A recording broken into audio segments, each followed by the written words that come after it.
ทักทายสบายดี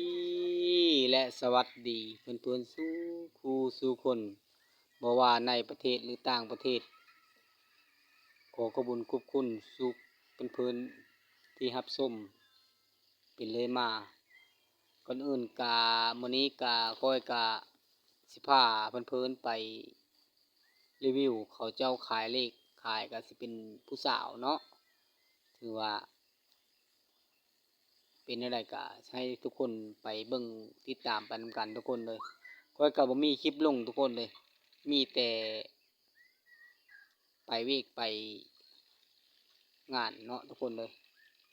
ถือว่าเวกกับเวกอยู่ในครอบครัวนี่แหละบริเวณเวกอื่นเนาะโซนลายกับโซนนี่กาเฮ็ดโซนทุกคนเลยโซนปลูกข้าวหน้าปลูกข้าวบ่เป็นโซนแล้วก็เฮ็ดน้ำมันต้นเนี่ยทุกคนเลยอันใดก็มันก็หลายอันหลายอย่างถือว่าขอโทษขออภัยทุกคนคลิปมือหลังนั้นค่อยก็ปิดคำเห็นจะเฮ็ดอะไรเนาะถือว่าเป็นแบบว่าอารมณ์ผิดทุกคนเลยข้อยก็บ่เป็นบันไดว่าง่ายซะเนาะเห็นเพิ่นเฮ็ดเขาก็สิเฮ็ดคือเพิ่นเห็นเพิ่นทำมันก็เขาก็จะทำเนาะเอาอะไรก็ไปนำกันทุกคนไปบ่อนเขาเจ้าขายเลขพุ่นละทุกคนเลยไปเจอกันอยู่พุ่นขายเลขขายหวยทุกคนเลย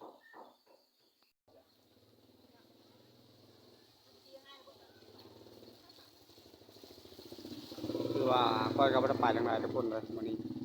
ก็ถือว่ามารีวิวเบิ่งเขาเจ้าซื้อเลขกันทุกคนเลยซื้อเลขซื้อหวยเนาะประมาณนี้เนาะคือว่าบ่อนขายก็บ่เดียวคือค่อยว่าแล้วเนาะบรรยากาศยามแลงเย็นเย็นทุกคนลมพัดหนาวเป็นพายุอีกพายุฤดูฝนทุกคนเลย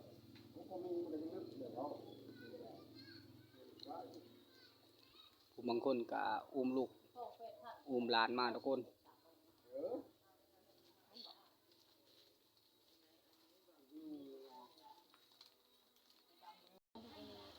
บรรยากาศก็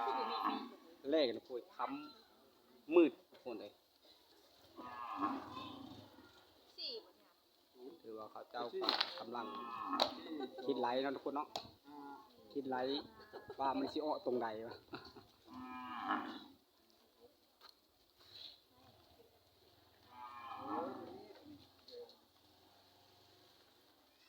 จับฟองบุเป็นไอ้ไก่จับเอาฟองเนาะ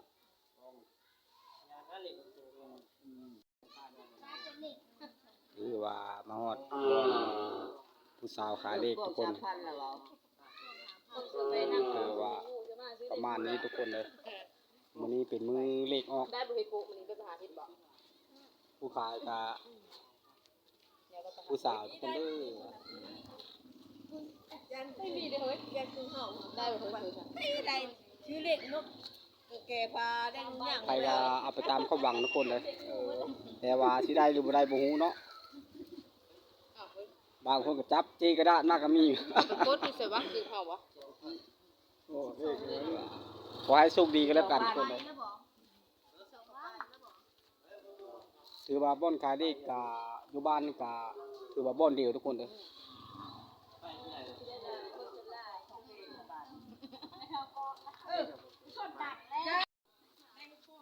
ความจริงแท้กาค่อยกาบ่เคยซื้อทุกคนเลยย้อนว่าบ่เคยถึกคืออยากซื้ออยู่ถือว่ายานแต่มันบ่ถึกแล้วก็เลยยาทุกคนเลยอันบ่เป็นจริงแต่ว่ามื้อนี้ว่าหวังว่าสิซื้อทุกคนเลยขอให้มันถึกก็แล้วกันเนาะ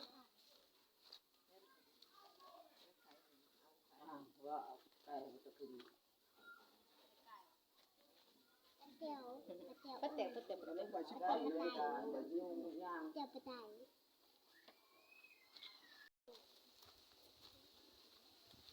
หลายคนซื้อแต่ว่าคนเดียวขายทุกคนเลยหรือว่ามื้อนี้ก็คนบ่หลายปานใดคือว่าประมาณนี้ทุกคนเลย